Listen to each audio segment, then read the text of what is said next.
प्रसन्न है, आह्लादित है और प्रतीक्षारत माननीय प्रधानमंत्री महोदय के संबोधन की। माता की,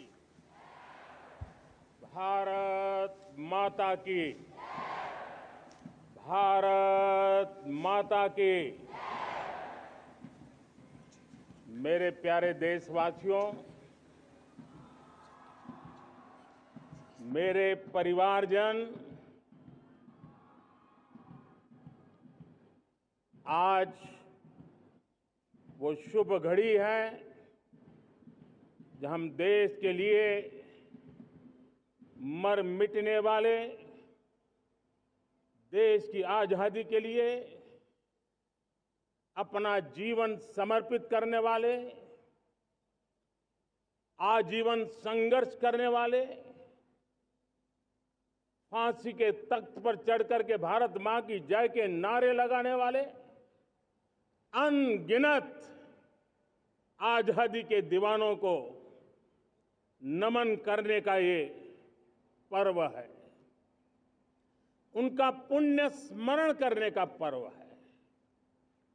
आजादी के दीवानों ने आज हमें आजादी के इस पर्व में स्वतंत्रता की सांस लेने के लिए सौभाग्य दिया है। यह देश उनका ऋणी है। ऐसे हर महापुरुष के प्रति हम अपना श्रद्धा भाव व्यक्त करते हैं। मेरे प्यारे देशवासियों, आज जो महानुभाव राष्ट्र रक्षा के लिए और राष्ट्र निर्माण के लिए पूरी लगन से, पूरी प्रतिबद्धता के साथ देश की रक्षा भी कर रहे हैं, देश को नई ऊंचाई पर ले जाने का प्रयास भी कर रहे हैं। चाहे वो हमारा किसान हो, हमारा जवान हो, हमारे नौजवानों का हौसला हो, हमारी माताओं बहनों का योगदान हो,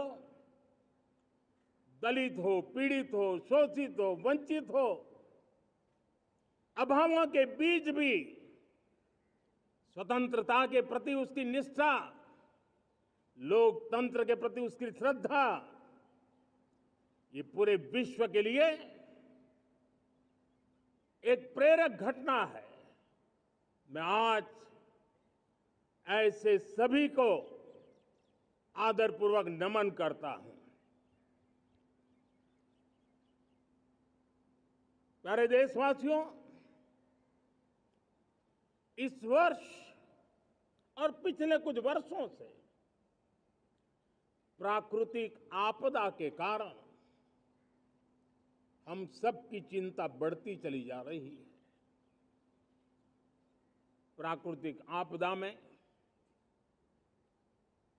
अनेक लोगों ने अपने परिवारजन खोए हैं,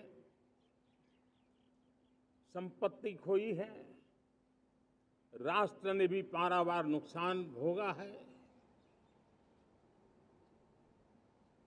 मैं आज उन सब के प्रति अपनी संवेदना व्यक्त करता हूं और मैं उन्हें विश्वास दिलाता हूं कि यह देश इस संकट की घड़ी में उन सब के साथ खड़ा है।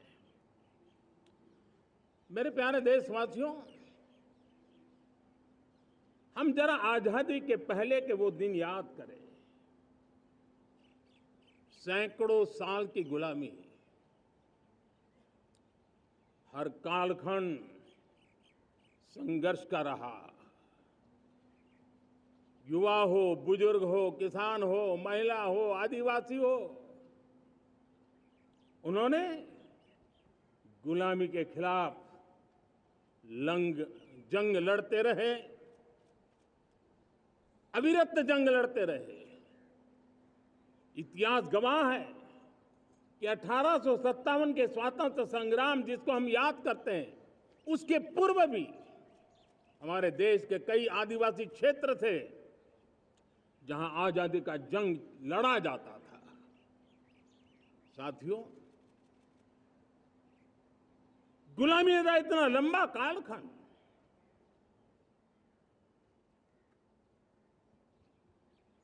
जुल्मी शासक, अपरंपार यातनाएं, सामान्य से सामान्य मानवीयों का विश्वास तोड़ने की हर तरकीब है। उसके बावजूद भी उस समय की जनसंख्या के हिसाब से करीब 40 करोड़ देशवासी आजादी के पूर्व 40 करोड़ देशवासियों ने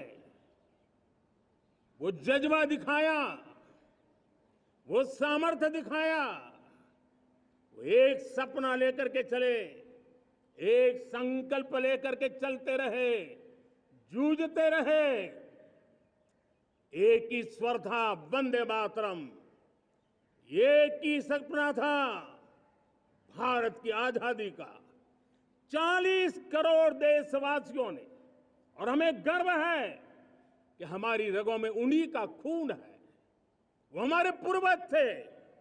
सिर्फ 40 करोड़ लोगों ने दुनिया की महासत्ता को उखाड़ करके फेंक दिया था, गुलामी की जंजीरों को तोड़ दिया था।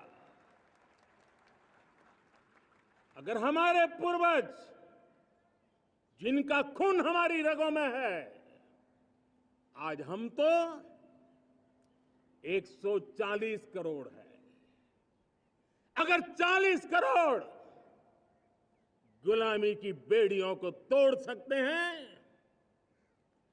अगर 40 करोड़ आजादी के सपने को पूर्ण कर सकते हैं, आजादी लेकर के रह सकते हैं, तो 140 करोड़ देश के मेरे नागरिक,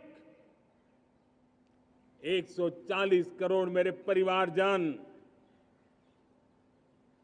अगर संकल्प लेकर के चल पड़ते हैं, एक दिशा निर्धारित करके चल पड़ते हैं, कदम से कदम मिलाकर, कंधे से कंधा मिलाकर अगर चल पड़ते हैं, तो चुनौतियां कितनी भी क्यों ना हो, अभाव की मात्रा कितनी ही तीव्र क्यों ना हो, संसाधनों के लिए जूझने की नौबत हो तो भी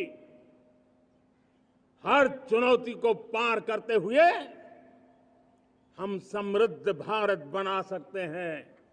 हम 2047 विकसित भारत का लक्ष्य प्राप्त कर सकते हैं। अगर 40 करोड़ देशवासी अपने पुरुषार्थ से, अपने समर्पण से, अपने त्याग से, अपने बलिदान से आजादी दे सकते हैं, आजाद भारत बना सकते हैं, तो 140 करोड़ देशवासी उसी भाव से समृद्ध भारत भी बना सकते हैं। साथियों, वो एक समय था जब लोग देश के लिए मरने के लिए प्रतिबद्ध थे और आजादी मिली थी। आज ये समय है देश के लिए जीने की प्रतिबद्धता का।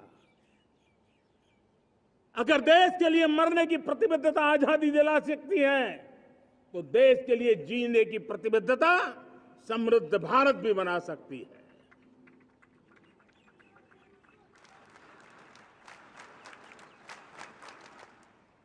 साथियों, विकसित भारत 2047 ये सिर्फ भाषण के शब्द नहीं है। इसके पीछे कठोर परिश्रम चल रहा है। देश के कोटि कोटि जनों के सुझाव लिए जा रहे हैं और हमने देशवासियों से सुझाव मांगे।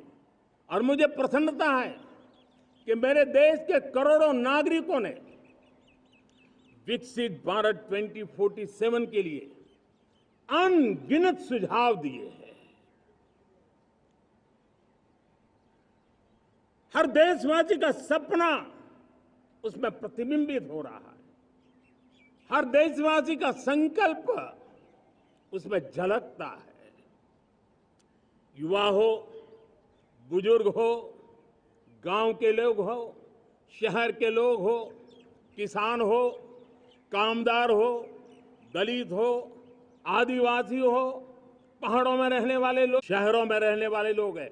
हर किसी ने 2047 में जब देश आजादी का 100 साल मनाएगा तब तक विकसित भारत के लिए अनमोल सुझाव दिए हैं।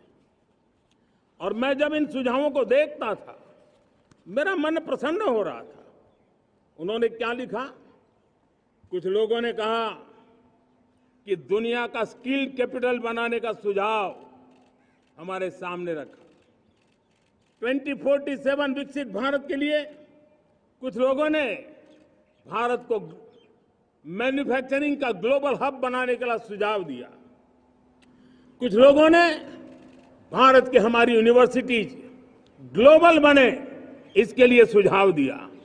कुछ लोगों ने यह भी कहा कि क्या आजादी के इतने सालों के बाद हमारा मीडिया ग्लोबल नहीं होना चाहिए। कुछ लोगों ने यह भी कहा कि हमारा स्किल्ड युवा विश्व की पहली पसंद बनना चाहिए। कुछ लोगों ने सुझाव दिया भारत को जल्द से जल्द जीवन के हर क्षेत्र में आत्मनिर्भर बनना चाहिए। कई लोगों ने सुझाव दिया कि हमारे किसान जो मोटा अनाज पैदा करते हैं, जिसको हम श्री अन्न कहते हैं, उस सुपर फूड को दुनिया के हर डाइनिंग टेबल पर पहुंचाना है। हमें विश्व के पोषण को भी बल देना है और भारत के छोटे किसानों को भी मजबूती देनी है। कई लोगों ने सुझाव दिया कि देश में स्थानीय स्वराज की संस्थाओं से लेकर के अनेक इकाइयां हैं, उन सब में गवर्नेंस के रिफॉर्म की बहुत जरूरत है। कई लोगों ने लिखा कि न्याय के अंदर जो विलंब हो रहा है उसके प्रति चिंता जाहिर की और ये भी कहा कि हमारे देश में न्याय व्यवस्था में रिफॉर्म की बहुत बड़ी जरूरत है। कई लोगों ने लिखा कि कई ग्रीनफील्ड सिटीज बनाने की अब समय की मांग है। किसी ने बढ़ती हुई प्राकृतिक आपदाओं के बीच शासन प्रशासन में कैपेसिटी बिल्डिंग के लिए एक अभियान चलाने का सुझाव दिया। बहुत सारे लोगों ने यह सपना भी देखा है कि अंतरिक्ष में भारत का स्पेस स्टेशन जल्द से जल्द बनना चाहिए। किसी ने कहा भारत की जो पारंपरिक ट्रेडिशनल मेडिसिन है, हमारी औषधि है, दुनिया जब आज होलिस्टिक हेल्थ केयर की तरफ जा रही है तब हमें भारत की पारंपरिक औषधियां और वेलनेस हब के रूप में भारत को विकसित करना चाहिए। कोई कहते हैं कि अब देर नहीं होनी चाहिए, भारत जल्द से जल्द दुनिया की तीसरी सबसे बड़ी इकोनॉमी बनना चाहिए। साथियों, मैं इसलिए पढ़ रहा था कि मेरे देशवासियों ने सुझाव दिए, मेरे देश के सामान्य नागरिक ने ये सुझाव हमें दिए हैं। मैं समझता हूं जब देशवासियों की इतनी विशाल सोच हो, देशवासियों के इतने बड़े सपने हो, देशवासियों की इन बातों में जब संकल्प झलकते हो तब हमारे भीतर एक नया संकल्प दृढ़ बन जाता है, हमारे मन में आत्मविश्वास नई ऊंचाई पर पहुंच जाता है। और साथियों, देशवासियों का ये भरोसा सिर्फ कोई इंटेलेक्चुअल डिबेट नहीं है, ये भरोसा अनुभव से निकला हुआ है। ये विश्वास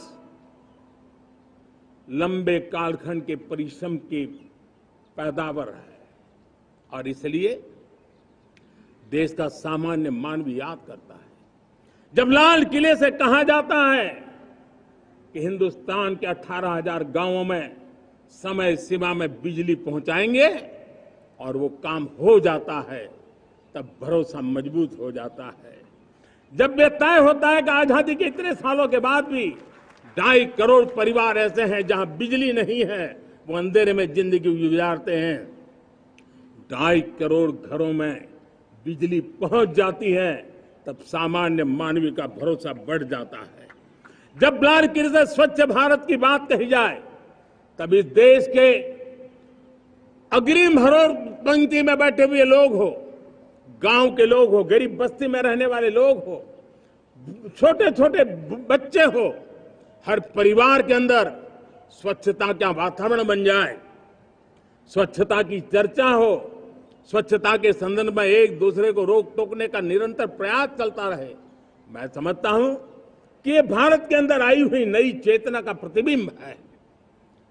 जब देश के सामने लाल किले से कहा जाए कि आज हमारे परिवारों में 3 करोड़ परिवार ऐसे हैं जिनके घर में नल से जल मिलता है, आवश्यक है हमारे इन परिवारों को पीने का शुद्ध पानी पहुंचे। जल जीवन मिशन के तहत इतने कम समय में नए 12 करोड़ परिवारों को जल जीवन मिशन के तहत नल से जल पहुंच रहा है। आज 15 करोड़ परिवार इसके लाभार्थी बन चुके हैं। हमारे कौन लोग वंचित थे इन व्यवस्थाओं से, कौन पीछे रह गए थे? समाज के अग्रिम पंक्ति के लोग इसके लिए अभाव में नहीं जीते थे। मेरे दलित, मेरे पीड़ित, मेरे शोषित, मेरे आदिवासी भाई बहन, मेरे गरीब भाई बहन, मेरे झुग्गी झोपड़ी में जिंदगी गुजारने वाले लोग, वही तो इन चीजों के अभाव में जी रहे थे। हमने अनेक ऐसे प्राथमिक आवश्यकताओं की पूर्ति के लिए जो प्रयास किया और उसका परिणाम हमारे इन सारे समाज के बंधुओं को मिला है। हमने वोकल फॉर लोकल का मंत्र दिया। आज मुझे खुशी है कि वोकल फॉर लोकल ने अर्थतंत्र के लिए एक नया मंत्र बन गया है। हर डिस्ट्रिक्ट अपनी पैदावार के लिए गर्व करने लगा है। 1 डिस्ट्रिक्ट 1 प्रोडक्ट का माहौल बना है। अब 1 डिस्ट्रिक्ट 1 प्रोडक्ट को 1 डिस्ट्रिक्ट का 1 प्रोडक्ट एक्सपोर्ट कैसे हो, उस दिशा में हर जिले सोचने लगे हैं। रिन्यूएबल एनर्जी का संकल्प लिया था। G20 समूह के देशों ने जितना किया है उससे ज्यादा भारत ने किया है, और भारत ने ऊर्जा के क्षेत्र में आत्मनिर्भर बनने के लिए, ग्लोबल वार्मिंग की चिंताओं से मुक्ति पाने के लिए हमने काम किया है। साथियों, देश गर्व करता है आज जब फिनटेक की सफलता को लेकर पूरा विश्व भारत से कुछ सीखना समझना चाहता है, तब हमारा गर्व और बढ़ जाता है। साथियों, हम कैसे भूल सकते हैं कोरोना के वो संकट काल। विश्व में सबसे तेज गति से करोड़ों लोगों को वैक्सीनेशन का काम हमारे इसी देशों में हुआ।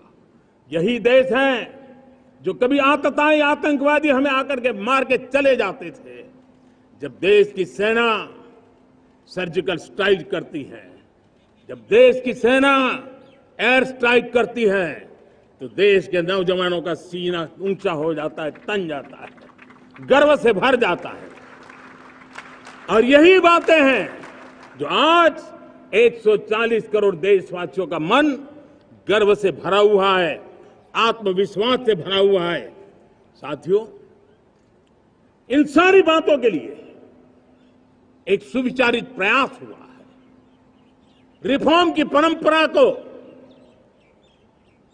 सामर्थ्य दिया गया है, नक्कर तरीकों के, नक्कर लक्ष्य को लेकर के।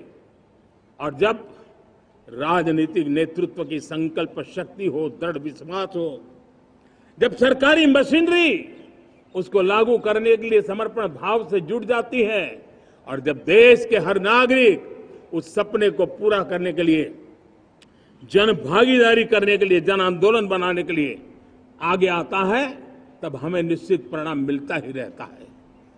मेरे प्यारे देशवासियों, हम ये न भूलें कि इस देश उस परिस्थितियों से भी दशकों तक भी आजादी के बाद समय बिताया है, जब होती है, चलती है, अरे यार ये तो चलेगा, अरे हमें क्या मेहनत करने की जरूरत है, अरे मामला है अगली पीढ़ी दिखेगी, अरे हमको मौका मिला है यार, मौज कर लो, आगे वाला आगे का जाने, हमें क्या कर रहा है, हम अपना समय निकाल दें। अरे नया करने जाओगे कोई बवाल उठ जाए, पता नहीं क्यों देश में एक स्टेटस को का माहौल बन गया था। जो है उसी से गुजारा कर लो, यही का माहौल बन गया था। और लोग तो कहते अरे भाई छोड़ो, अब कुछ होने वाला नहीं है, चलो, ऐसा ही मन बन गया था। हमें इस मानसिकता को तोड़ना था, हमें विश्वास से भरना था, और हमने उस दिशा में प्रयास किया। कई लोग तो कहते थे अरे भाई अगली पीढ़ी के लिए काम हम अभी से क्यों करें, हम तो आज का देखें।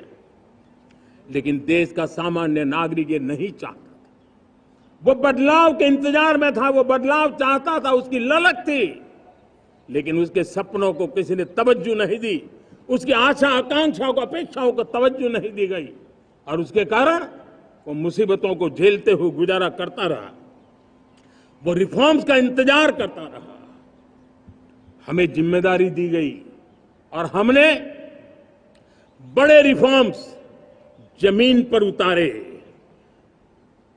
गरीब हो, मिडिल क्लास हो, हमारे वंचित लोग हो, हमारी बढ़ती जाती शहरी आबादी हो, हमारे नौजवानों के सपने हो, संकल्प हो, आकांक्षाएं हो, उनके जीवन में बदलाव लाने के लिए रिफॉर्म का मार्ग हमने चुना।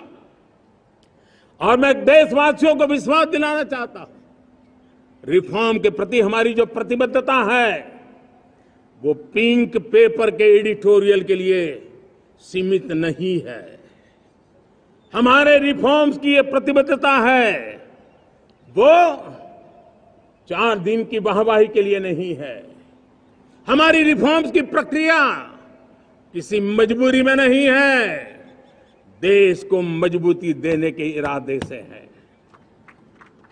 और इसलिए मैं आज कह सकता हूं रिफॉर्म का हमारा मार्ग एक प्रकार से ग्रोथ की ब्लूप्रिंट बनी हुई है। ये हमारा रिफॉर्म, ये ग्रोथ, ये बदलाव, ये सिर्फ डिबेट क्लब के लिए, इंटेलेक्चुअल सोसाइटी के लिए, एक्सपर्ट लोगों के लिए सिर्फ चर्चा का विषय नहीं है। साथियों, हमने राजनीतिक मजबूरी के कारण नहीं किया है।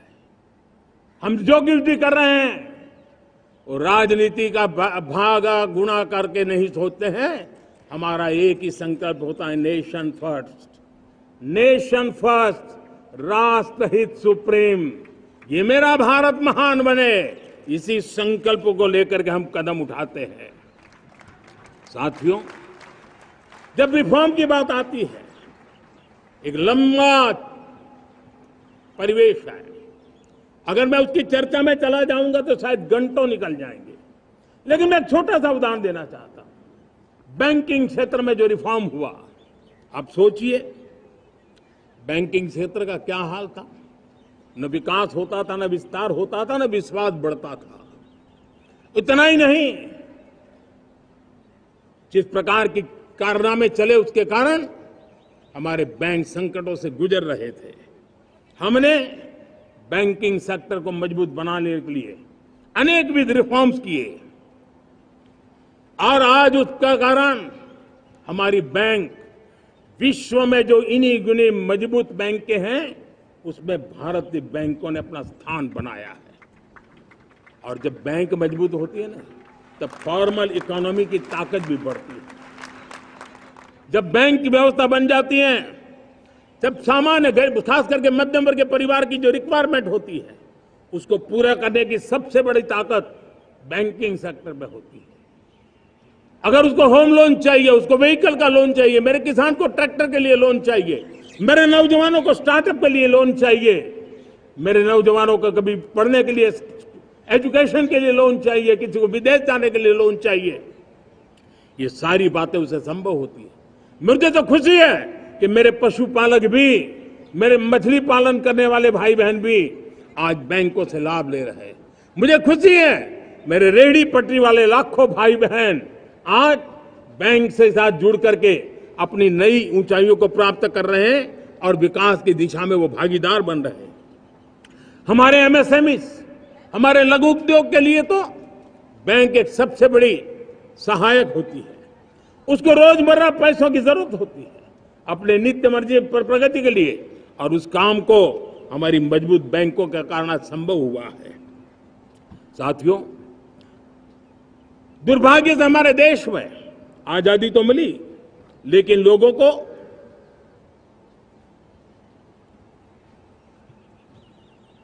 एक प्रकार से माई बाप कल्चर से गुजरना पड़ा। सरकार के पास मांगते रहो, सरकार के पास हाथ फैलाते रहो, किसी की सिफारिश के लिए रास्ते खोजते रहो, वही कल्चर डेवलप हुआ था। आज हमने गवर्नेंस के इस मॉडल को बदला है। आज सरकार खुद लाभार्थी हितार्थी के पास जाती है। आज सरकार खुद उसके घर गैस का चूल्हा पहुंचाती है। आज सरकार खुद उसके घर पानी पहुंचाती है। आज सरकार खुद उसके घर बिजली पहुंचाती है।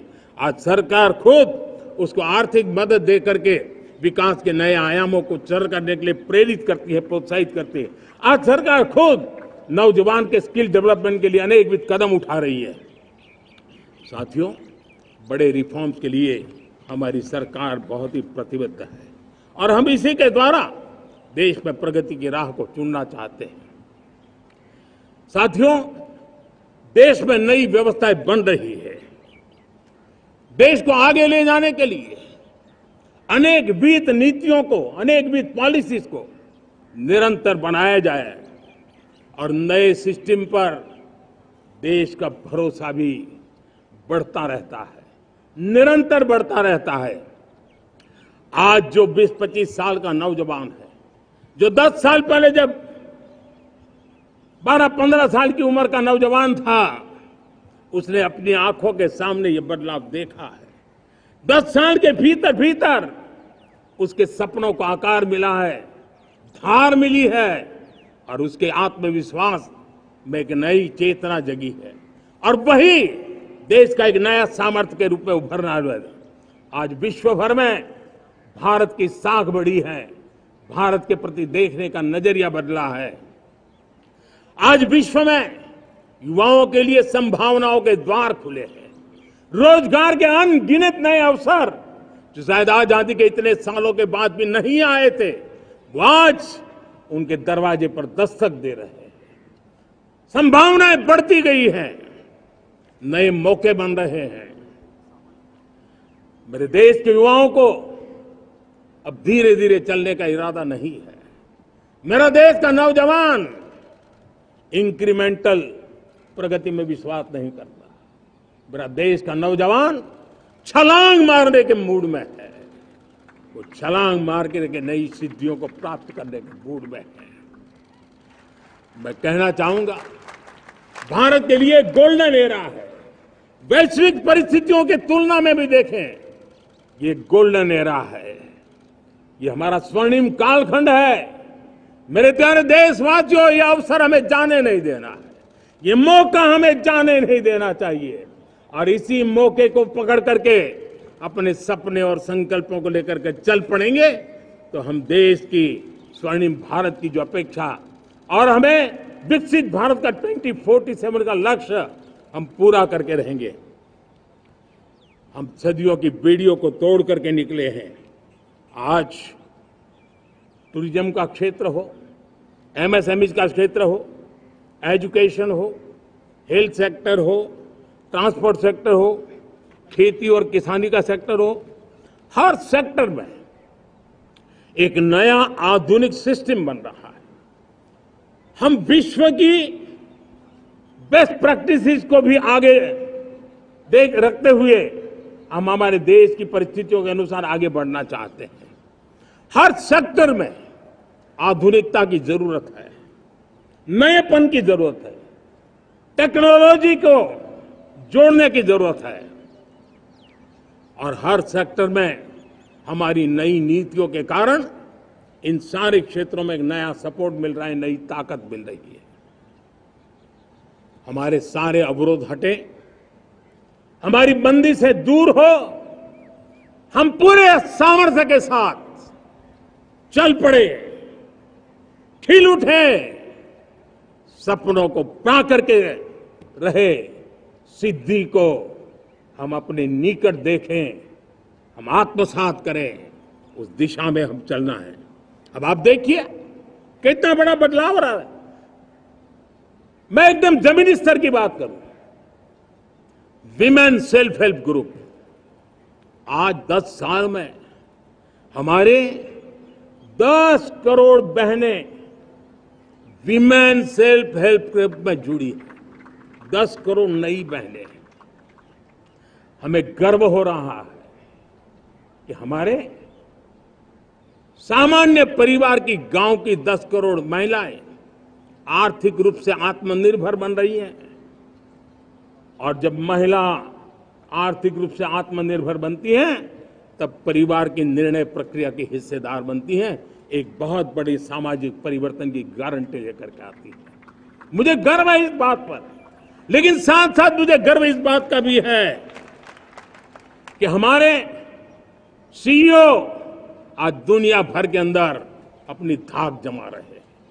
भारत के हमारे सीईओ विश्व भर में अपनी धाक जमा रहे हैं।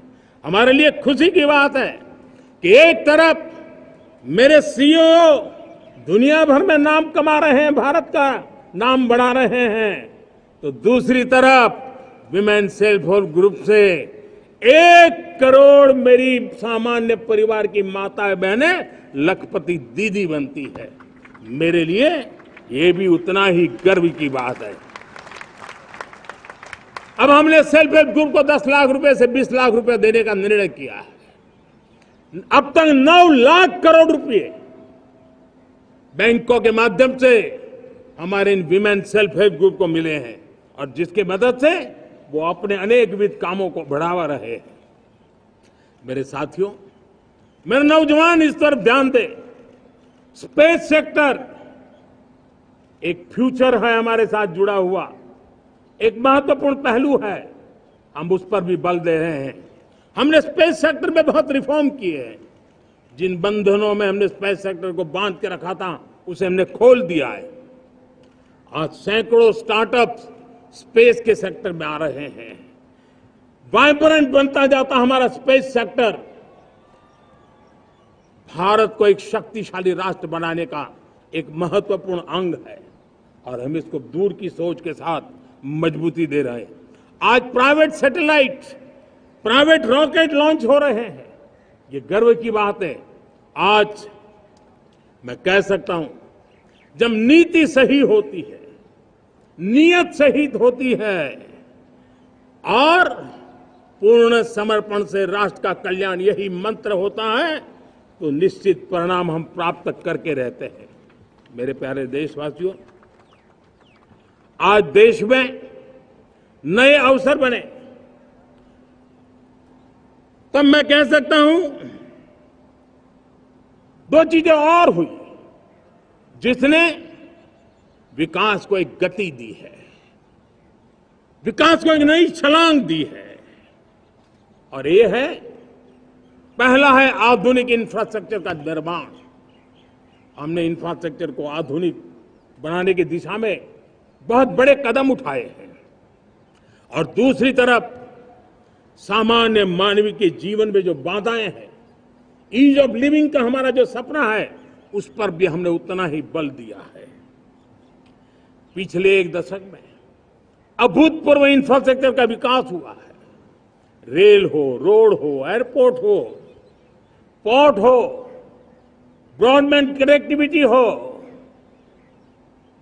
गांव-गांव नए स्कूल बनाने की बात हो, जंगलों में स्कूल बनाने की बात हो, दूर सुदूर इलाकों में अस्पताल बनाने की बात हो, आरोग्य मंदिर बनाने की बात हो, मेडिकल कॉलेजों का काम हो, आयुष्मान आरोग्य मंदिरों का निर्माण चलता हो, 60,000 से ज्यादा अमृत सरोवर बने हो, 2 लाख पंचायतों तक ऑप्टिकल फाइबर नेटवर्क पहुंचा हो, नहरों का एक बहुत बड़ा जाल बिछाया जा रहा हो, 4 करोड़ पक्के घर बनना, गरीबों को एक नया आश्रय मिलना, 3 करोड़ नए घर बनाने के संकल्प के साथ आगे बढ़ने की हमारी कोशिश हो। हमारा पूर्वी भारत, नॉर्थ ईस्ट, उसका इलाका आज इंफ्रास्ट्रक्चर के लिए जाने जाना लगा है। और हमने ये जो कायाकल्प किया है, उसका सबसे बड़ा लाभ समाज के उन वर्गों तक हम पहुंचे हैं जो ग्रामीण सड़कें वहां बनी है जिनकी तरफ कोई देखता नहीं था, जिस इलाकों को नहीं देखता था, जिन गांवों को नहीं देखता था, दलित हो, पीड़ित हो, शोषित हो, वंचित हो, पिछड़े हो, आदिवासी हो, जंगल में रहने वाले हो, दूर सुदूर पहाड़ों में रहने वाले हो, सीमावर्ती स्थान पर रहने वाले हो, हमने उनकी आवश्यकता की पूर्ति की है। हमारे मछुआरे भाई बहनों की आवश्यकताओं को पूरा करना, हमारे पशुपालकों के जीवन को बदलना, एक प्रकार से सर्वांगीण विकास का प्रयास हमारी नीतियों में रहा, हमारी नीयत में रहा है, हमारे रिफॉर्म में रहा है, हमारे कार्यक्रमों में रहा है, हमारी कार्यशैली में रहा है। और उस सबसे बड़ा लाभ मेरे युवाओं को होता है। उनको नए नए अवसर मिलते हैं, नए नए क्षेत्र में कदम रखने का उसके लिए संभावनाएं बन जाती है, और वही तो सबसे ज्यादा रोजगार दे रहा है। और सबसे ज्यादा रोजगार प्राप्त करने का अवसर इन्हीं समय में उनको मिला है। हमारा जो मध्यम वर्गीय परिवार है, मध्यम वर्गीय परिवार को क्वालिटी ऑफ लाइफ, वो स्वाभाविक उसकी अपेक्षा रहती है। वो देश के लिए बहुत देता है, तो देश का भी दायित्व है कि उसकी जो क्वालिटी ऑफ लाइफ पे जो उसकी अपेक्षाएं हैं, सरकार की कठिनाइयों से मुक्ति की उसकी जो अपेक्षाएं हैं, उसको पूर्ण करने के लिए हम निरंतर प्रयास करते हैं। और मैंने तो सपना देखा है कि 2047 जब विकसित भारत का सपना होगा, तो उसकी एक इकाई ये भी होगी कि सामान्य मानव के जीवन में सरकार की दखलें कम हो, जहां सरकार की जरूरत हो वहां अभाव न हो, और जहां सरकार की बेकारण प्रभाव भी न हो, इस प्रकार की व्यवस्था पर हम प्रतिबद्ध हैं। मेरे प्यारे देशवासियों, हम छोटी छोटी जरूरतों पर भी ध्यान देते हैं, हम छोटी छोटी आवश्यकताओं पर ध्यान देते हैं, और उसको लेकर हम चलते हैं। चाहे हमारे गरीब का घर का चूल्हा जलता रहे, गरीब की मां को कभी आंसू पी करके सोना न पड़े, और इसके लिए मुफ्त इलाज की योजना हमारी चल रही है। बिजली, पानी, गैस अब सैचुरेशन के मूड पर है, और जब हम सैचुरेशन की बात करते हैं वो 100% होता है। जब सैचुरेशन होता है तो उसको जातिवाद का रंग नहीं लगता है। जब सैचुरेशन होता है तो उसमें पांथिकता का रंग नहीं लगता है। जब सैचुरेशन का मंत्र होता है तब सच्चे अर्थ में सबका साथ सबका विकास का मंत्र साकार होता है।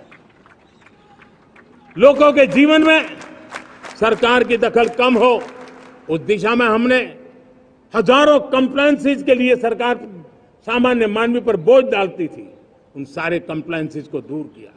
हमने देशवासियों के लिए 1,500 से ज्यादा कानूनों को खत्म कर दिया, ताकि कानूनों की जंजाल के अंदर देशवासियों को फंसना न पड़े। हमने छोटी छोटी गलतियों के कारण ऐसे कानून बने थे, उनको जेल में अंदर धकेल दिया जाए।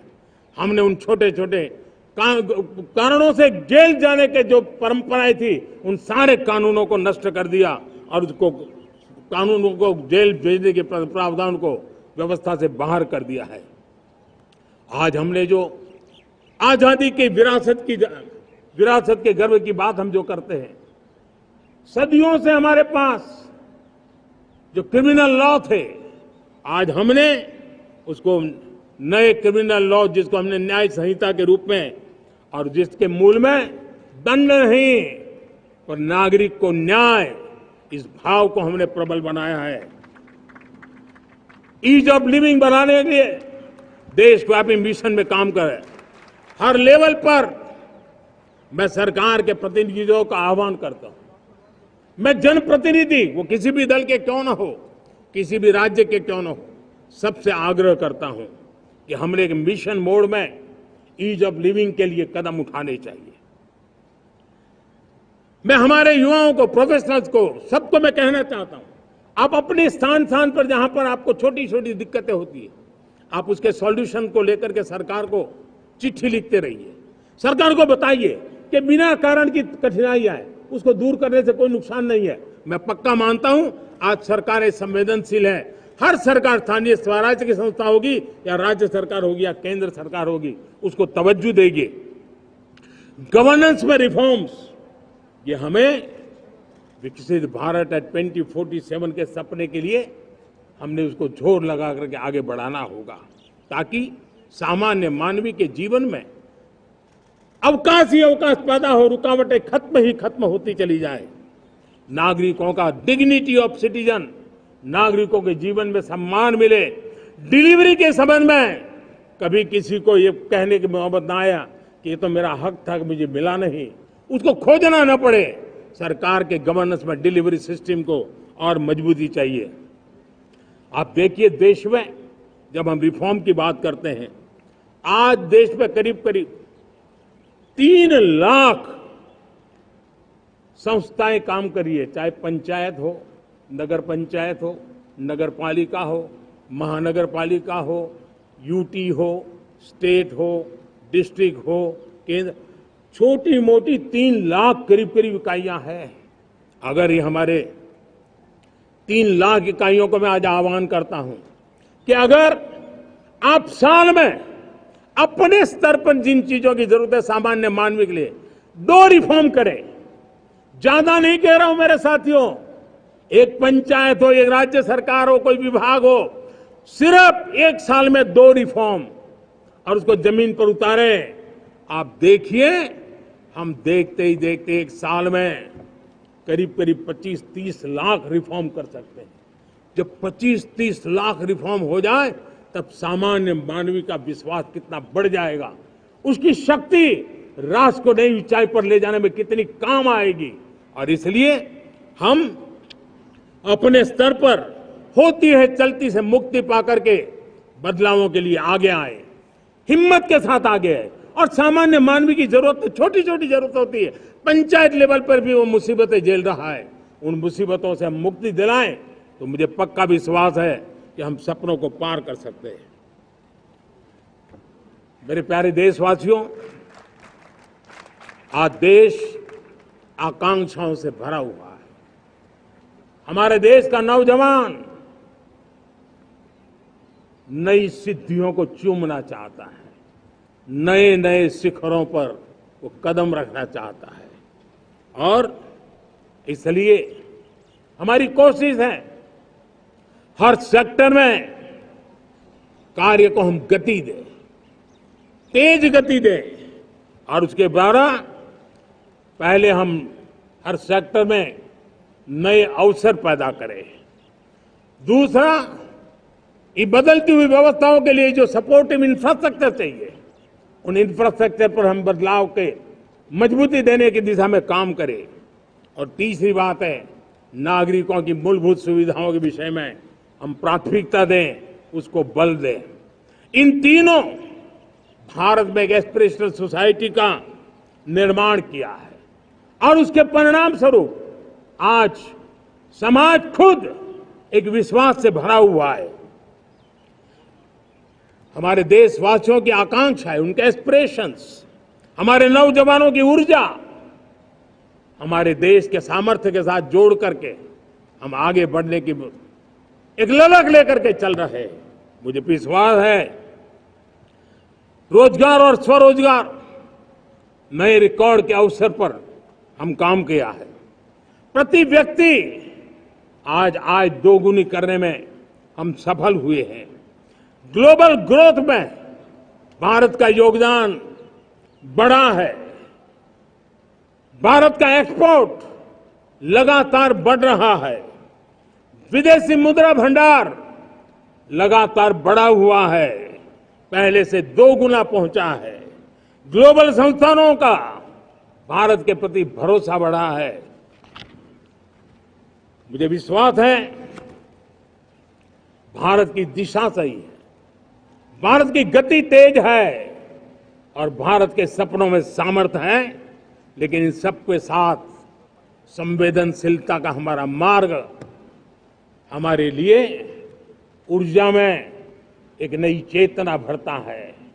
मम भाव हमारे कार्य की शैली है।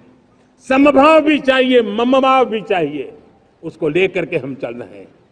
साथियों, मैं जब कोरोना काल को याद करता हूं, कोरोना की वैश्विक महामारी के बीच सबसे तेजी से इकोनॉमी को बेहतर बनाने वाला कोई देश है तो वो देश भारत है।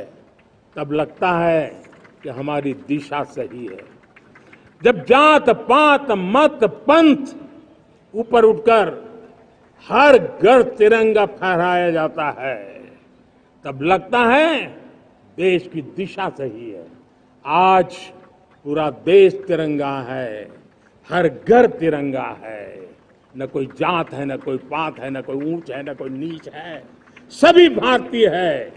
यही तो हमारी दिशा की ताकत है। जब हम 25 करोड़ लोगों को गरीबी से बाहर निकालते हैं, तब हमारा विश्वास पक्का हो जाता है कि हमने गति को बराबर मेंटेन किया है और सपनों को साकार करना दूर नहीं है। जब 100 से अधिक आकांक्षी जिले अपने अपने राज्य के अच्छे जिलों की स्पर्धा कर रहे हैं, बराबरी करने लगे हैं, तो हमें लगता है कि हमारी दिशा और गति दोनों सामर्थ्यवान है। जब हमारे उन आदिवासी साथियों को वो मदद मिलती है, पीएम जनमन के द्वारा उनको जो योजनाएं पहुंची थी, आबादी बहुत छोटी है, लेकिन बहुत दूर सुदूर इलाकों में छुटपुट परिवार रहते हैं, हमने उनको खोज के निकाला है, उनके लिए चिंता की है, तब लगता है कि संवेदनशीलता से जब काम करते हैं तब संतोष कितना मिलता है।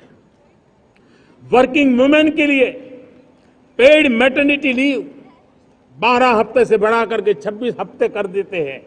तब सिर्फ नारी का सम्मान ही करते इतना नहीं है, नारी के प्रति संवेदनशील भाव से निर्णय करते इतना नहीं, लेकिन उसके गोद में जो बच्चा पला है ना, उसको एक उत्तम नागरिक बनाने के लिए मां की जो जरूरत है उसमें सरकार रुकावट न बने, इस संवेदनशील भावना से उस निर्णय को हम करते हैं।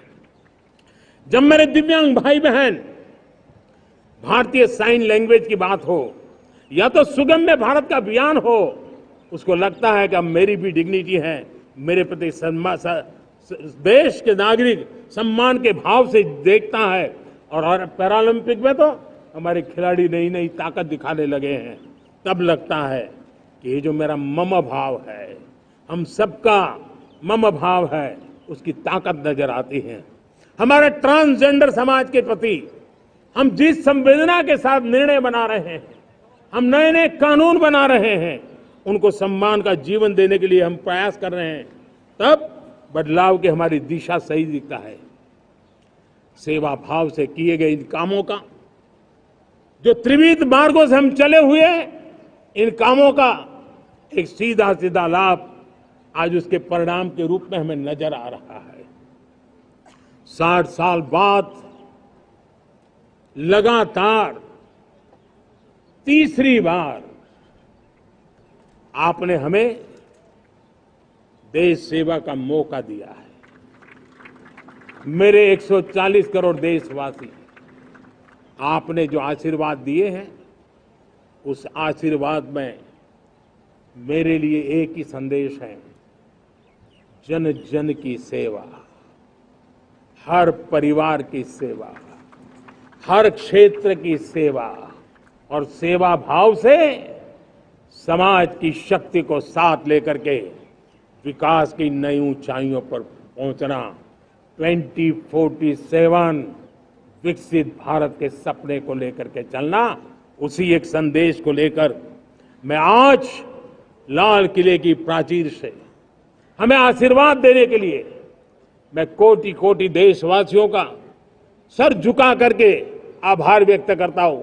मैं उनके प्रति नतमस्तक होता हूं और मैं उनको विश्वास दिलाता हूं कि हमें नई ऊंचाइयों को नए जोश के साथ आगे बढ़ना है। हमें सिर्फ जो हो गया है वो संतोष मान करके बैठने वाले हम लोग नहीं हैं, वो हमारे संस्कार में नहीं है। हम कुछ और करने के लिए, कुछ और आगे बढ़ने के लिए और कुछ और नई ऊंचाइयों को पार करने के लिए हम आगे बढ़ना चाहते हैं। विकास को, समृद्धि को, सपनों को साकार करने को, संकल्प को लिए जीवन खपाने को हम अपना स्वभाव बनाना चाहते हैं, देशवासियों का स्वभाव बनाना चाहते हैं। मेरे प्यारे देशवासियों, आज नई शिक्षा नीति बहुतेक मात्राओं में कई राज्यों ने उसको अच्छा इनिशिएटिव लिए है और उसके कारण आज एक 21वीं सदी के अनुरूप हमारी शिक्षा व्यवस्था को जो हम बल देना चाहते हैं और विकसित भारत के सपने के लिए जिस प्रकार से मानव समूह तैयार करना चाहते हैं, नई शिक्षा नीति बहुत बड़ी भूमिका अदा। मैं नहीं चाहता हूं कि मेरे देश के नौजवानों को अब विदेशों में पढ़ने के लिए मजबूर होना पड़े। मध्यम वर्गीय परिवार के लाखों करोड़ों रुपया बच्चों को विदेश पढ़ने के लिए भेजने में खर्च हो जाए। हम यहां ऐसी शिक्षा व्यवस्था का विकसित करना चाहते हैं कि मेरे देश के नौजवानों को विदेश जाना न पड़े, मेरे मध्यम वर्गीय परिवारों को लाखों करोड़ रुपया खर्च करना न पड़े। इतना ही नहीं, ऐसे संस्थान निर्माण हो ताकि विदेशों से लोग भारत के अंदर उनका मुंह मोड़े। अभी अभी हमने बिहार का हमारा गौरवप्रद इतिहास रहा है, नालंदा यूनिवर्सिटी का पुनर्निर्माण किया है। फिर से एक बार नालंदा यूनिवर्सिटी काम करना शुरू कर दिया है। लेकिन हमें शिक्षा के क्षेत्र में फिर से एक बार सदियों पुराने उस नालंदा स्पिरिट को जगाना होगा, उस नालंदा स्पिरिट को जीना होगा, उस नालंदा स्पिरिट को लेकर के बड़े विश्वास के साथ विश्व की ज्ञान की परंपराओं को नई चेतना देने का काम हमें करना होगा। मुझे पक्का विश्वास है कि नई शिक्षा नीति ने मातृभाषा पर बल दिया है। मैं राज्य सरकारों से कहूंगा, मैं देश की सभी संस्थानों से कहूंगा कि भाषा के कारण हमारे देश की टैलेंट को रुकावट नहीं आनी चाहिए, भाषा अवरुद्ध नहीं होनी चाहिए। मातृभाषा का सामर्थ्य हमारे देश के छोटे छोटे गरीब से गरीब मां के बेटे को भी सपने पूरा करने का ताकत देता है। और इसलिए हमने हमारी मातृभाषा में पढ़ाई, जीवन में मातृभाषा का स्थान, परिवार में मातृभाषा का स्थान, उसकी ओर हमें बल देना होगा। मेरे प्यारे देशवासियों, जिस प्रकार से आज विश्व का बदलाव नजर आ रहा है और तब जाकर के स्किल का महत्व बहुत बढ़ गया है और हम स्किल को और नई एक ताकत देना चाहते हैं। हम इंडस्ट्री 4.0 को ध्यान में रख करके हम स्किल डेवलपमेंट चाहते हैं। हम जीवन के हर क्षेत्र में, हम एग्रीकल्चर सेक्टर में भी कैपेसिटी बिल्डिंग करके करने के लिए स्किल डेवलपमेंट चाहते हैं।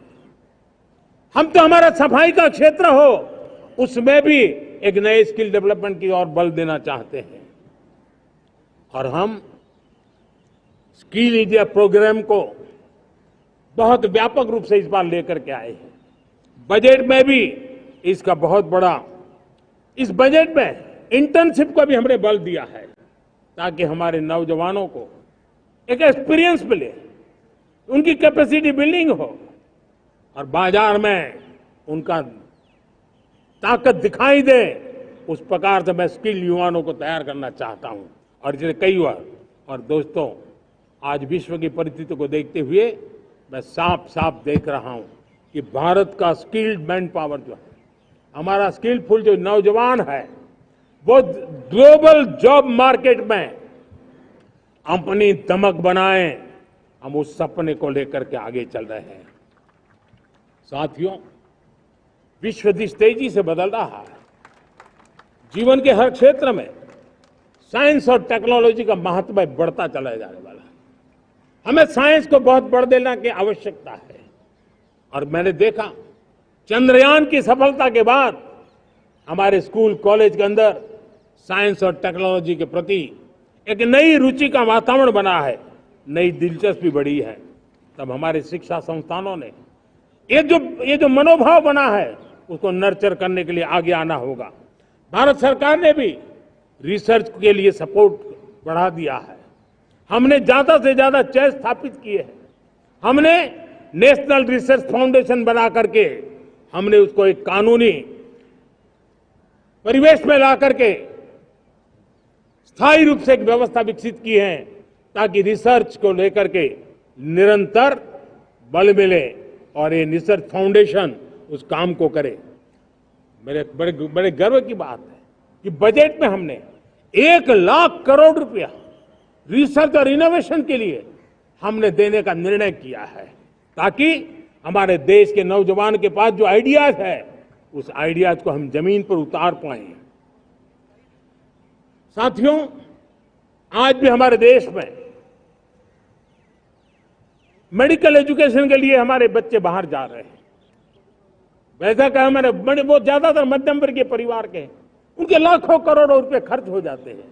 और तब जाकर के हमने पिछले 10 साल में मेडिकल सीटों को करीब करीब 1 लाख कर दिया। आज मैं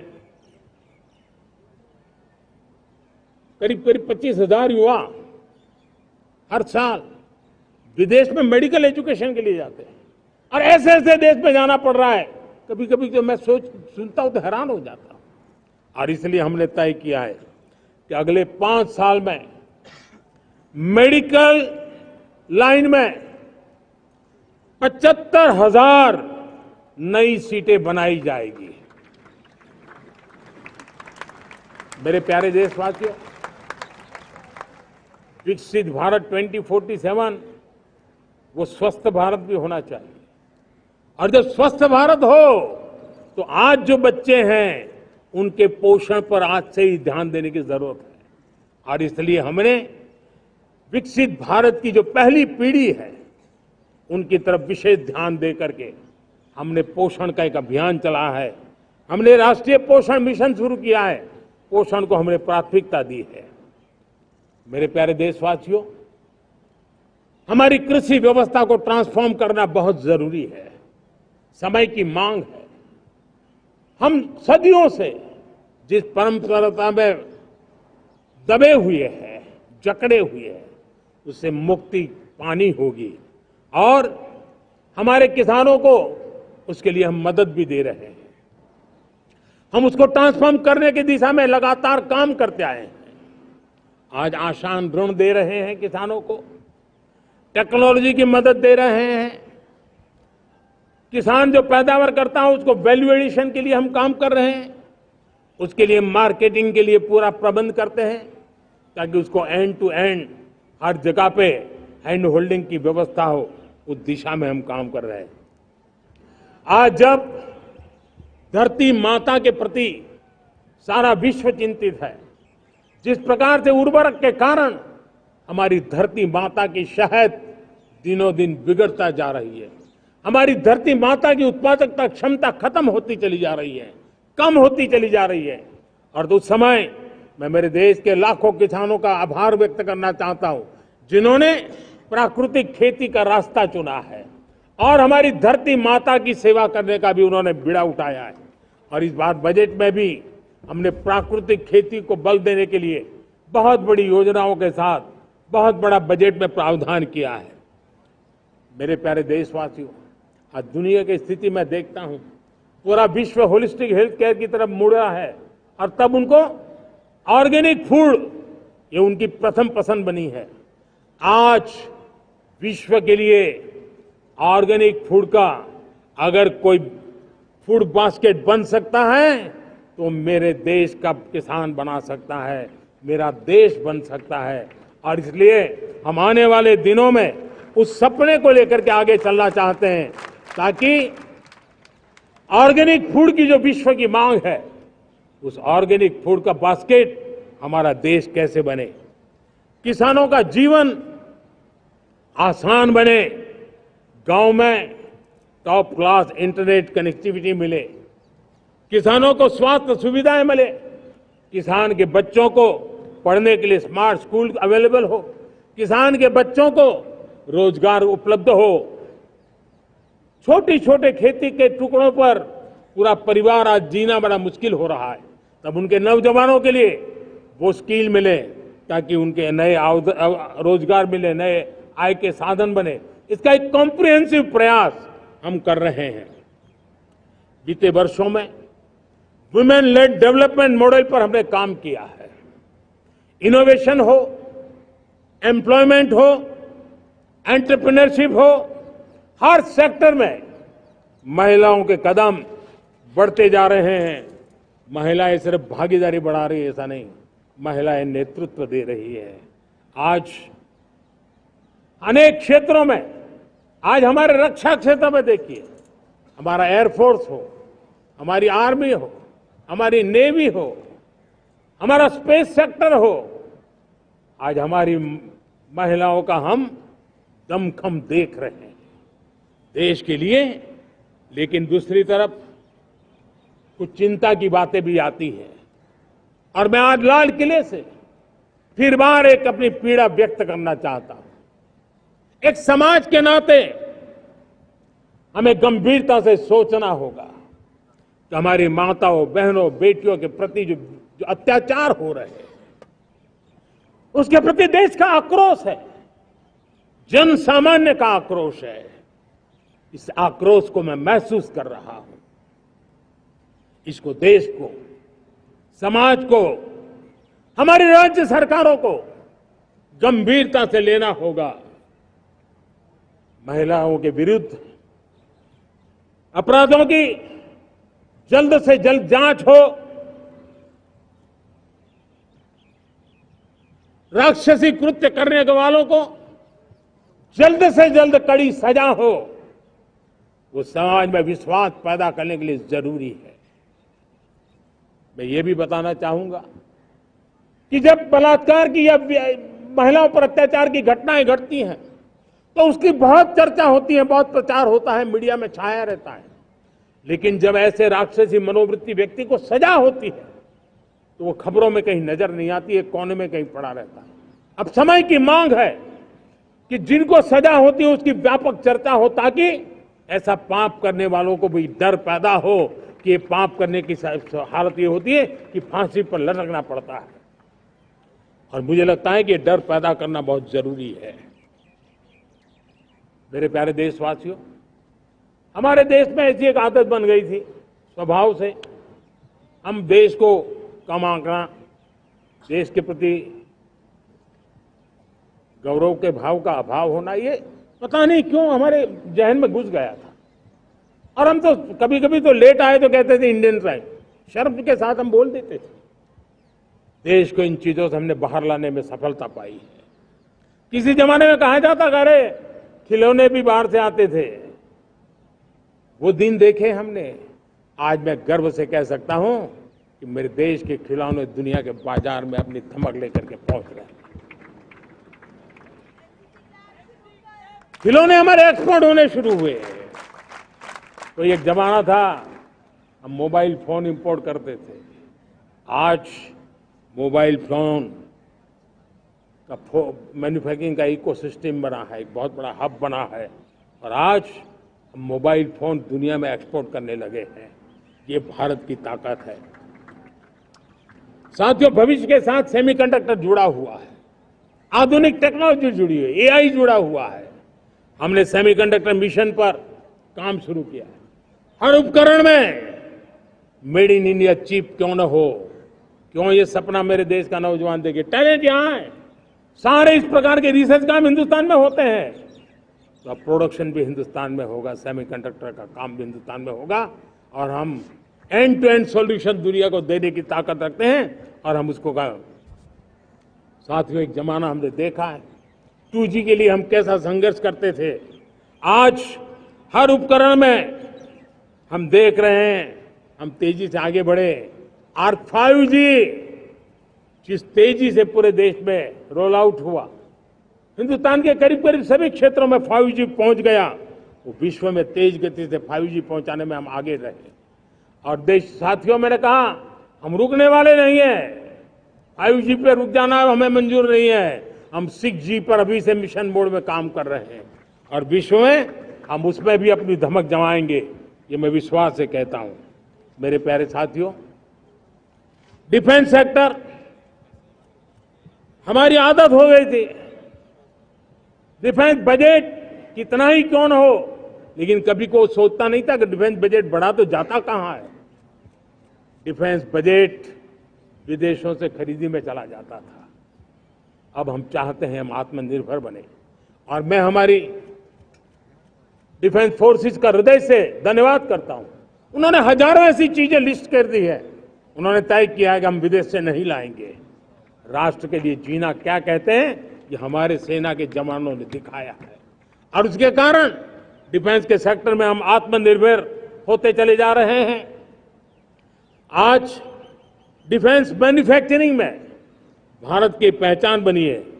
और मैं आज खुशी से कह सकता हूं कि जो देश कभी डिफेंस की हर छोटी मोटी चीज बाहर से लाता था, आज धीरे धीरे दुनिया के कई देशों में हम जो डिफेंस के इक्विपमेंट मैन्युफैक्चर कर रहे हैं वो हम एक्सपोर्ट करने लगे हैं।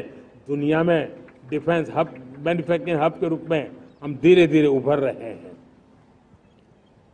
हम मैन्युफैक्चरिंग क्षेत्र को बढ़ावा देना चाहते हैं क्योंकि रोजगार के लिए सर्वाधिक आवश्यक है। आज पीएलआई स्कीम को बहुत बड़ी सफलता मिली है। एफडीआई रिफॉर्म्स, उसने भी हमें बहुत बड़ी ताकत दी है। एमएसएमईज को बहुत बड़ा बल मिला है, नई व्यवस्थाएं विकसित हुई है और उसके कारण हमारा मैन्युफैक्चरिंग सेक्टर, हम दुनिया का एक मैन्युफैक्चरिंग हब बने। जिस देश के पास इतनी नौजवान शक्ति हो, जिस देश के अंदर ये सामर्थ्य हो, हम मैन्युफैक्चरिंग की दुनिया में भी इंडस्ट्री 4.0 में हम बहुत बड़ी ताकत के साथ आगे जाना चाहते हैं। और इसके लिए आवश्यक स्किल डेवलपमेंट, उस पर भी हमने बल दिया है। और स्किल डेवलपमेंट में भी हमने नए मॉडल तय किए हैं।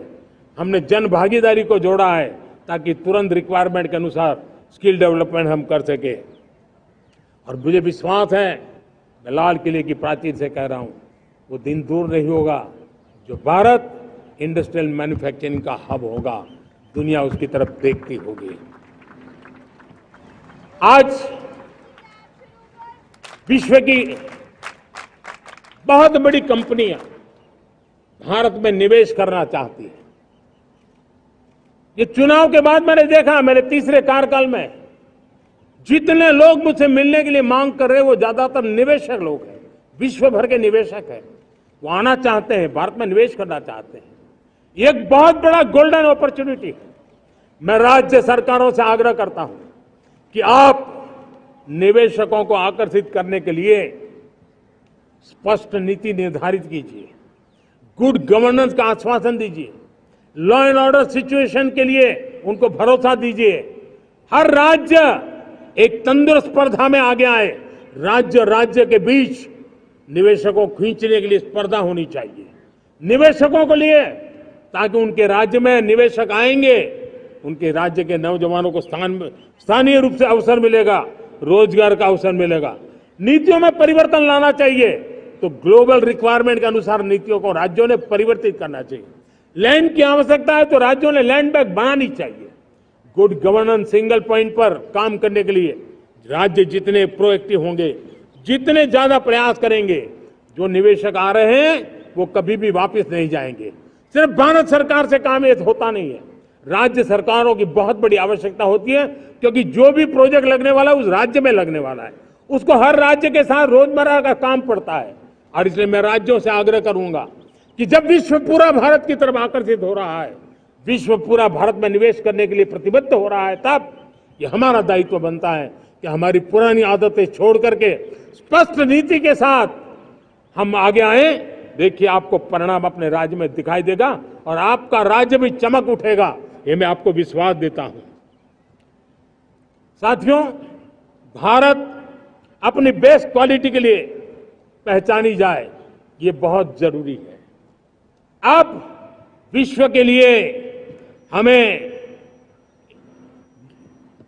डिजाइन ऑफ इंडिया का क्षेत्र, डिजाइन इन इंडिया, इस पर हमने बल देना है।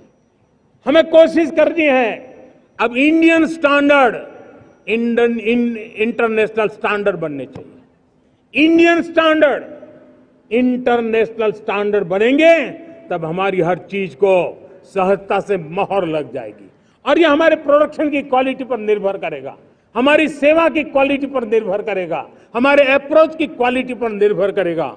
और इसलिए हमें क्वालिटी पर बल देकर के आगे बढ़ना है। हमारे पास टैलेंट है, डिजाइन के क्षेत्र में हम दुनिया को बहुत कुछ नया दे सकते हैं। डिजाइन इन इंडिया, इस आह्वान को लेकर के हमें अब आगे चलना है। Design in India and design for the world, इस सपने को लेकर के चलना है। मैं देख रहा हूं गेमिंग की दुनिया का बहुत बड़ा मार्केट खड़ा हुआ है, लेकिन आज भी गेमिंग की दुनिया पर प्रभाव, खास करके उन खेलों को बनाने वाले लोग, प्रोडक्ट करने वाले लोग, विदेशी कमाई होती। भारत के पास बहुत बड़ी विरासत है, हम गेमिंग की दुनिया में बहुत नई टैलेंट को लेकर के आ सकते हैं। विश्व के हर बच्चे को हमारे देश के बनी हुई गेमिंग की ओर आकर्षित कर सकते हैं। मैं चाहता हूं कि भारत के बच्चे भारत के नौजवान, भारत के आईटी प्रोफेशनल्स, भारत के एआई के प्रोफेशनल्स, वे गेमिंग की दुनिया को लीड करें। खेलने में नहीं, गेमिंग की दुनिया में हमारे प्रोडक्ट पूरे विश्व में पहुंचने चाहिए और पूरी दुनिया में हमारे एनिमेटर्स काम कर सकते हैं। एनिमेशन की दुनिया में हम अपनी दाग जमा सकते हैं। हम उस दिशा में काम करें। मेरे प्यारे देशवासियों, आज विश्व के अंदर ग्लोबल वार्मिंग, क्लाइमेट चेंज हर क्षेत्र में चिंता और चर्चा का विषय रहता है। भारत ने उस दिशा में काफी कदम उठाए हैं। हम विश्व को आश्वस्त करते रहे हैं और शब्दों से नहीं, अपने कार्यों से, प्राप्त परिणामों से हमने विश्व को आश्वस्त भी किया है और विश्व को आश्चर्यचकित भी किया है। हम ही हैं जिन्होंने सिंगल यूज प्लास्टिक पर प्रतिबंध लगाया है।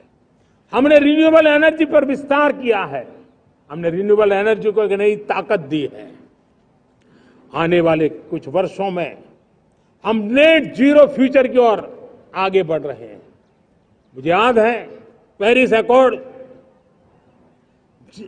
में जिन देशों ने अपने लक्ष्य निर्धारित किए थे, आज मैं लाल किले की प्राचीर से मेरे देशवासियों की ताकत दुनिया को बताना चाहता हूं। G20 देश के समूह जो नहीं कर पाए, वो मेरे देश के नागरिकों ने करके दिखाया है। मेरे देशवासियों ने करके दिखाया है। हिंदुस्तान ने करके दिखाया है। पेरिस एकॉर्ड के अंदर जो टारगेट हमने तय किए थे, उन टारगेट को समय से पहले पूरा करने वाला G20 देशों के समूह में अगर कोई है तो एकमात्र मेरा हिंदुस्तान है, एकमात्र मेरा भारत है। और इसलिए गर्व होता है साथियों। रिन्यूएबल एनर्जी के टारगेट हमने पूरे, हम 2030 तक रिन्यूएबल एनर्जी को 500 गीगावाट तक ले जाने के लिए मकसद से काम। आप कल्पना कर सकते हैं कि कितना बड़ा लक्ष्य है। दुनिया के लोग सिर्फ 500 गीगावाट शब्द सुनते हैं ना, तो मेरी तरफ ऐसे ऐसे देखते हैं। लेकिन आज मैं विश्वास से कह रहा हूं देशवासियों को कि इस लक्ष्य को भी हम पूरा करके रहेंगे और ये मानव जाति की भी सेवा करेगा, हमारे भविष्य की भी सेवा करेगा, हमारे बच्चों के उज्जवल भविष्य की गारंटी बनेगा। हमने 2030 तक हमारी रेलवे को नेट जीरो एमिशन का लक्ष्य लेकर के हम चल रहे हैं। साथियों, पीएम सूर्य घर मुफ्त बिजली योजना उसको एक नई ताकत देने वाली है और ये बदलाव का फल मेरे देश के सामान्य परिवार को मिला, विशेष करके मेरे मध्यम वर्ग को मिलेगा जब उसका बिजली का मुफ्त हो जाए, बिल मुफ्त हो जाएगा। इलेक्ट्रिक व्हीकल उसकी मांग बढ़ती जा रही है। जब पीएम सूर्य घर योजना से वो बिजली उत्पादन करता है सूर्य से, तो उसका व्हीकल का प्रवास का खर्चा भी वो कम कर सकता है। साथियों, हम ग्रीन हाइड्रोजन मिशन लेकर के एक ग्लोबल हब बनना चाहते हैं। बहुत तेजी से नीतियां बनाई गई है, बहुत तेजी से उसका इम्प्लीमेंटेशन का काम हो रहा है और भारत ग्रीन हाइड्रोजन एक न्यू एनर्जी की दिशा में हम जाना चाहते हैं। और ये सारे जो प्रयास चल रहे हैं, क्लाइमेट की चिंता तो है ही है, ग्लोबल वार्मिंग की चिंता है, लेकिन इसके अंदर ग्रीन जॉब्स की बहुत बड़ी संभावना है और इसलिए आने वाले कालखंड में ग्रीन जॉब्स का महत्व बढ़ता है। तो उसको सबसे पहले कैप्चर करने के लिए, मेरे देश के नौजवानों को अवसर देने के लिए और ग्रीन जॉब्स के लिए एक बहुत बड़ा क्षेत्र को बढ़ावा दे रहे हैं। मेरे प्यारे देशवासियों, आज हमारे साथ इस तिरंगे झंडे के नीचे वो नौजवान बैठे हैं जिन्होंने ओलंपिक की दुनिया में भारत का परचम लहराया। मैं मेरे देश के सभी एथलीट्स को, मेरे देश के सभी खिलाड़ियों को 140 करोड़ देशवासियों की तरफ से बधाई देता हूं और हम नए सपने, नए संकल्प, अत्यंतिक पुरुषार्थ के साथ नए लक्ष्यों को हासिल करने के लिए आगे बढ़ेंगे। ऐसा मैं विश्वास के साथ उनको शुभकामनाएं भी देता हूं। आने वाले कुछ दिनों में भारत के एक बहुत बड़ा दस्ता पैरालंपिक के लिए पेरिस जाने के लिए रवाना होगा। मैं मेरे सभी पैरालंपिक खिलाड़ियों को भी हृदय से बहुत बहुत शुभकामनाएं देता हूं। साथियों, भारत ने G20 को ऑर्गेनाइज किया, हिंदुस्तान के अनेक शहरों में ऑर्गेनाइज किया, 200 से ज्यादा इवेंट किए। पूरे विश्व में G20 का इतना बड़ा व्याप, इतना बड़ा कार्यक्रम कभी नहीं हुआ, इस बार हुआ। इसने एक बात सिद्ध कर दी है कि भारत में बड़े से बड़े कार्यक्रम ऑर्गेनाइज करने की ताकत है। भारत को किसी को भी हॉस्पिटैलिटी का सामर्थ्य भारत में सबसे ज्यादा है। अगर ये सिद्ध हो चुका है तो साथियों, हिंदुस्तान का सपना है कि 2036 में जो ओलंपिक होगा वो मेरे हिंदुस्तान की धरती पर हो। इसके लिए हम तैयारी कर रहे हैं, उसके लिए हम आगे बढ़ेंगे। साथियों, समाज के आखिरी तबके के जो लोग हैं, ये हमारा सामाजिक दायित्व है। अगर कोई पीछे रह जाते हैं तो हमारी आगे बढ़ने की गति कम कर देता है, और इसलिए हम आगे बढ़ना चाहते हैं तो भी सफलता तब मिलती है पीछे वाले को भी साथ साथ आगे ले आए। और इसलिए हम सबका दायित्व बनता है कि हमारे समाज में आज भी जो क्षेत्र पीछे रह गए हैं, जो समाज पीछे रह गए हैं, जो लोग पीछे रह गए हो, हमारे छोटे छोटे किसान हो, हमारे जंगलों में रहने वाले मेरे आदिवासी भाई बहन हो, हमारी माताएं बहनें हो, हमारे मजदूर हो, हमारे श्रमिक साथी हो, हमारे कामगार लोग हो, इन सबको हमें बराबरी में लाने के लिए, हमारे बराबर लाने के लिए भरपूर प्रयास करना है। लेकिन अब गति पकड़ गई है, अब लंबे दिन तक हमें वो करना नहीं पड़ेगा, बहुत जल्द वो हमारे पास पहुंच जाएंगे, हमारी बराबरी में आ जाएंगे, हमारी ताकत बहुत बढ़ जाएगी। और बड़ी संवेदना के साथ हमें इस काम को करना है, और इसके लिए एक बहुत बड़ा अवसर आ रहा है। मैं मानता हूं संवेदनशीलता की दृष्टि से इससे बड़ा अवसर क्या हो सकता है। हमें पता है 1857 के स्वतंत्रता संग्राम के पहले भी अंग्रेजों के नाक को दम करने वाला हमारा देश का एक आदिवासी युवक था। 20-22 साल की उम्र में उसने अंग्रेजों के नाक को दम ला दिया था, जिसको आज भगवान बिरसा मुंडा के रूप में लोग पूजा करते हैं। भगवान बिरसा मुंडा की 150वीं जयंती आ रही है। ये हम सबके लिए प्रेरणा का कारण बने। समाज के प्रति छोटा व्यक्ति भी देश के लिए कैसी जज्बात रखता है, उससे बड़ी प्रेरणा भगवान बिरसा मुंडा से अधिक कौन हो सकता है।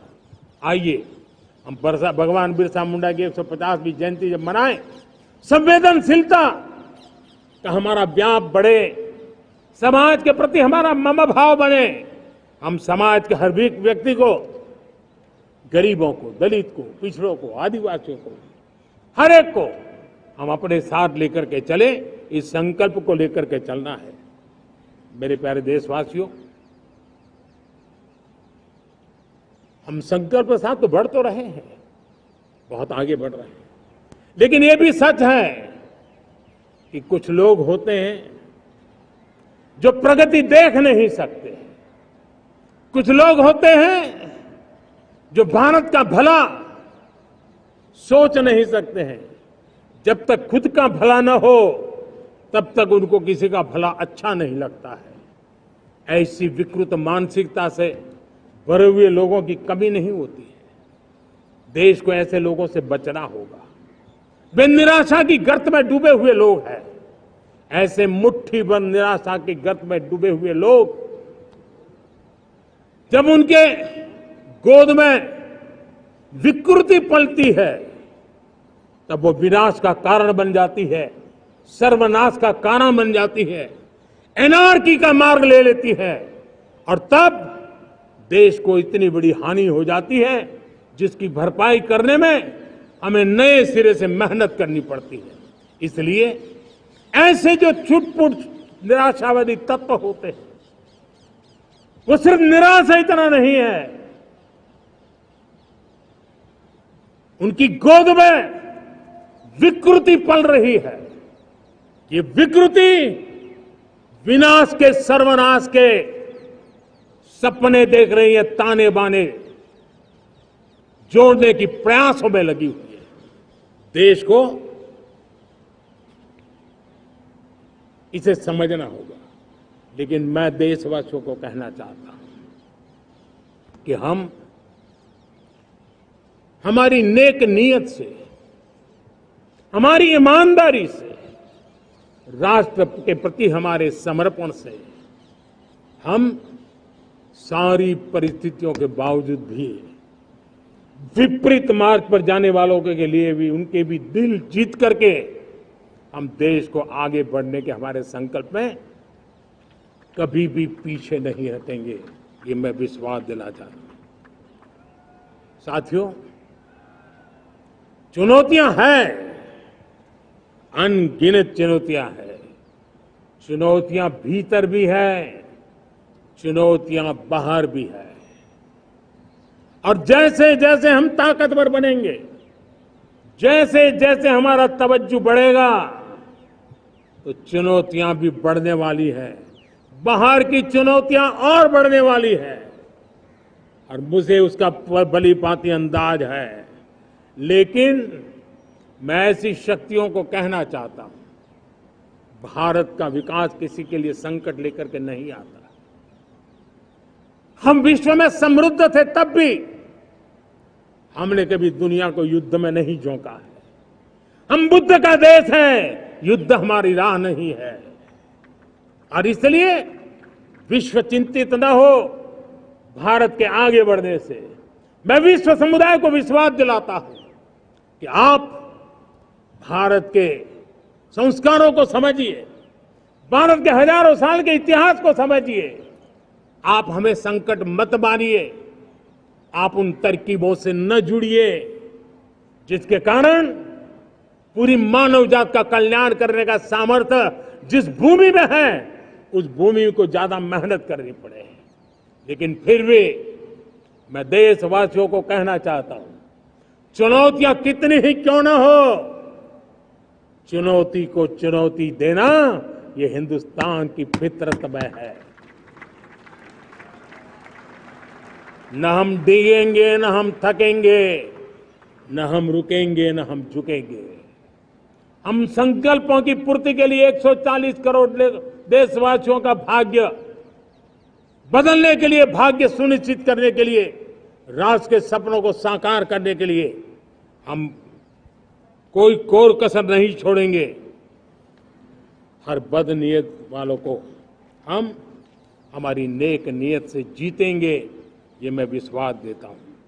मेरे प्यारे देशवासियों, समाज की मनोरचना में भी बदलाव कभी कभी बहुत बड़ी चुनौती का कारण बन जाता है। हमारा हर देशवासी भ्रष्टाचार की दिमक से परेशान रहा है।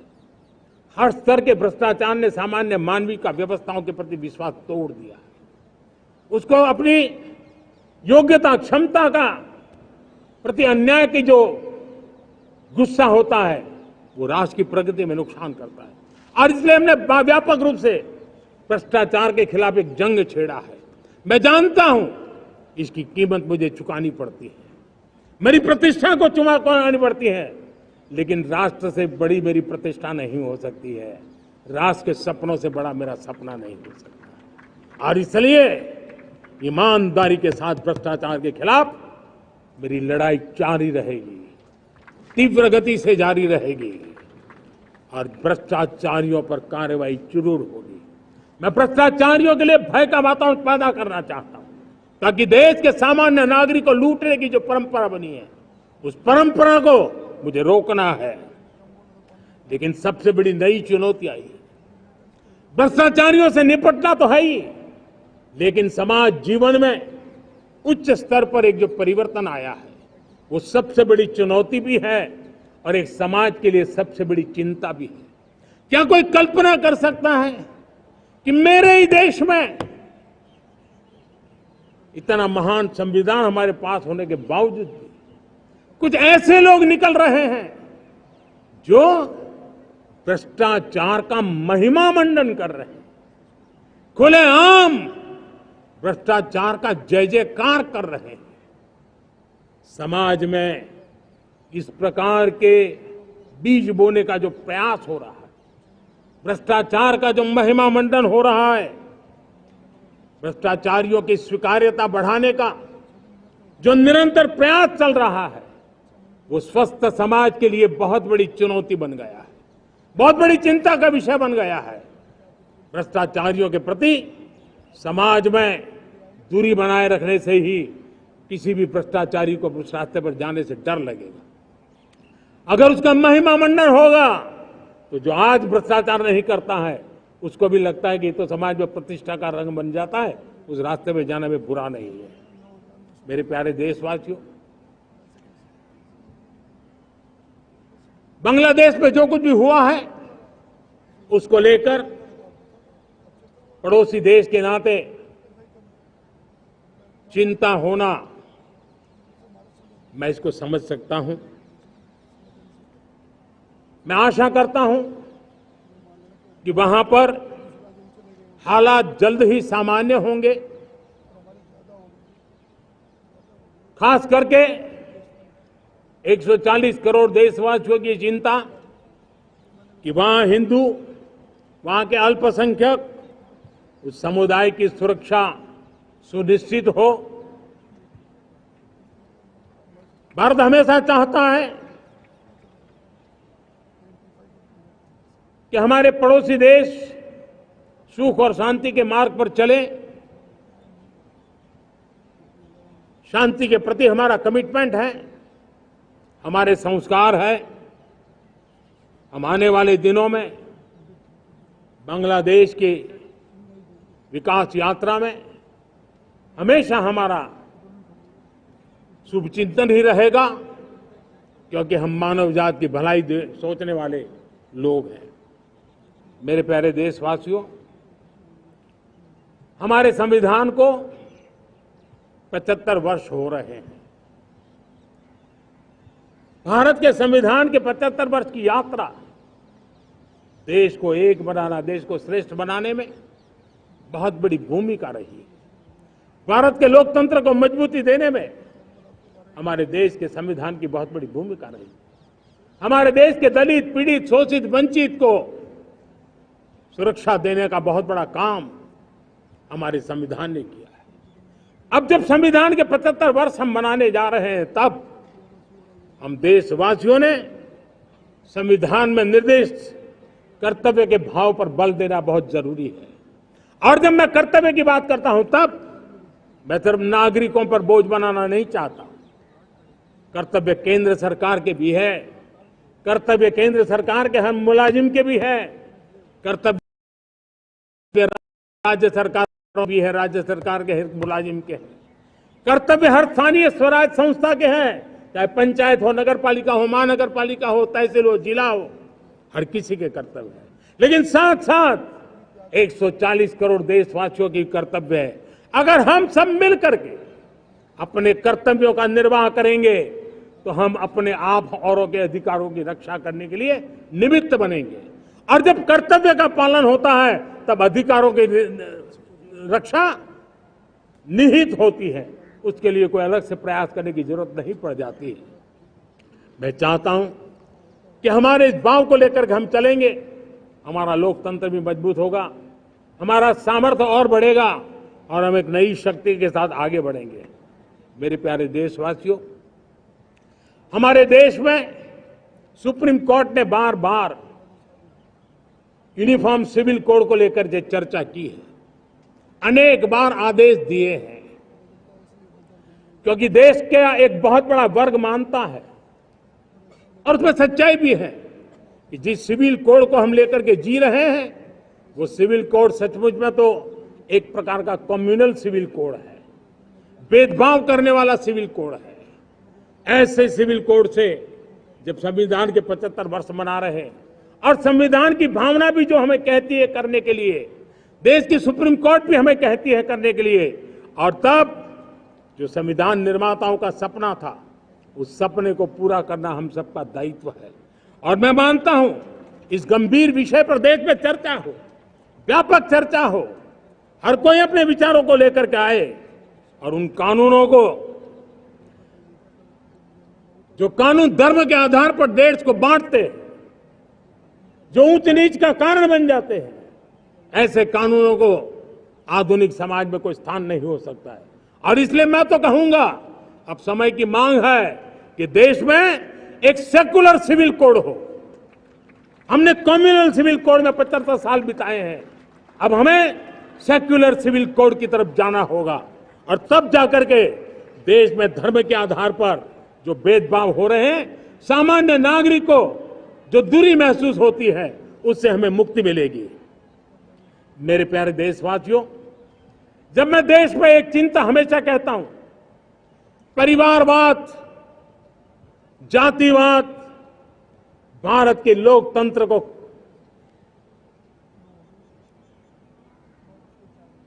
बहुत नुकसान कर रहा है। देश को, लोक राजनीति को हमें परिवारवाद और जातिवाद से मुक्ति दिलानी होगी।